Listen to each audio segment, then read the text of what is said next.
નવો મહિનો નવો દિવસ નવી સાંજ એટલે કે 1 જૂનની સાંજે ગુજરાતમાં તોફાની વાયરો વાયો અને તેની સાથે વરસાદ પણ નોંધાયો તો વળી કેટલાક વિસ્તારમાં બરફના કરા પડવાની સ્થિતિ પણ ઉદ્ભવી. પરંતુ હવે રાતના 9 વાગ્યા સુધીમાં 7 જિલ્લા એવા છે કે જ્યાં ધોધમાર વરસાદ ખાબકવાની આગાહી કરવામાં આવી છે. અને ખાસ કરીને સૌરાષ્ટ્રવાસીઓ તમે થઈ જજો સાવધાન, કારણ કે મેઘરાજા તમને ગમરોડશે. 9 વાગ્યા સુધીમાં 7 જિલ્લામાં તોફાની વરસાદની સામેલાધાર વરસાદની આગાહી કરવામાં આવી છે.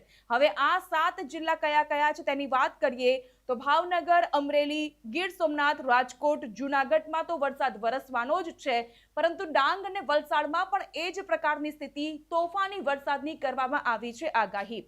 ગાજવીજ સાથે 40 કિલોમીટરની ઝડપથી પવન ફૂંકાય તે પ્રકારની આગાહી પણ કરવામાં આવી છે. ત્યારે ન્યૂઝ ગુજરાત આપ તમામ દર્શક મિત્રોને એ વિનંતી કરી રહ્યું છે કે આ જિલ્લામાં જ્યારે સાંબેલાધાર મુશળધાર વરસાદ તમને ગમરોડી શકે છે તેવા સંજોગોમાં નીચાણવાળા વિસ્તારથી દૂર રહેજો અને જ્યાં પાણી ભરાય છે તેવા વિસ્તારથી પણ દૂર રહેશો.